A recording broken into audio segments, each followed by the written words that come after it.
प्राकृतिक सौन्दर्यसँगै जैविक विविधताको अपार सङ्गम अर्थात् सुदूरपश्चिम प्रदेशको कैलाली जिल्लामा रहेको घोडाघोडी ताल। सयौं थरीका चराचुरुङ्गीको चिरबिरहाट, जङ्गलको आफ्नै सुसेली अनि सयौं प्रजातिका जीवजन्तुको पृथक लवज। कोही कसैलाई ऋषि महर्षिको तपस्थली अर्थात् तपोवन जस्तै भान हुन्छ। हत्केलाको आकारमा फैलिएको यो ताल सुदूरपश्चिम प्रदेशको मात्र होइन, देशकै प्रमुख पर्यटकीय गन्तव्य हो, वैभव हो।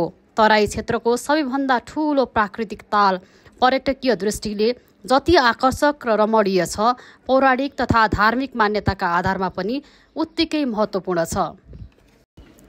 काठमाडौँबाट हवाई मार्ग हुँदै नेपालगञ्ज वा धनगढी पुगेर त्यहाँबाट सडक मार्ग हुँदै यहाँसम्म पुग्न सकिन्छ।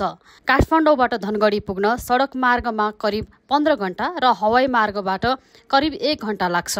धनगढी स्थित गेटा विमानस्थलबाट घोडाघोडी पुग्न करिब 1 घण्टा लाग्छ।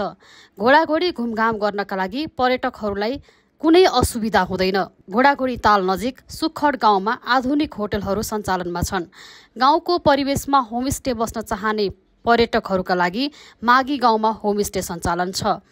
पछिल्लो समय घोडाघोडी पुग्ने पर्यटकको संख्या पनि वृद्धि भइरहेको छ। 138 हेक्टरमा फैलिएको यो ताल 19 वटा औँला भएको हत्केला आकारको रहेको छ।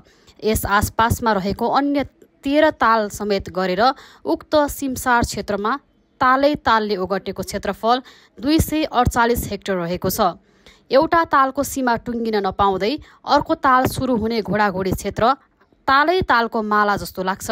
जङ्गल बीचमा रहेको तालै तालको लस्कर सहितको जैविक विविधताले भरिएको यो क्षेत्र तराई चुरे जोड्ने जैविक मार्ग समेत हो।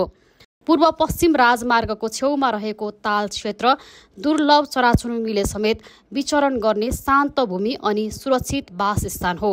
विश्व जलचर इतिहासमा सङ्कटपन्न दर्जनौं जातका रैथाने माछाका प्रजाति, पुतली तथा अन्य दुर्लभ चराचुरुङ्गीको समेत संरक्षणकै कारण विश्वभर 1314 रामसार क्षेत्रमध्ये केही विशेष स्थानीय प्रजातिका माछा र पुतली यो ताल क्षेत्रमा मात्र पाइन्छन्। त्यसैले पनि जैविक विविधताका दृष्टिले घोडाघोडी ताल महत्त्वपूर्ण मानिन्छ।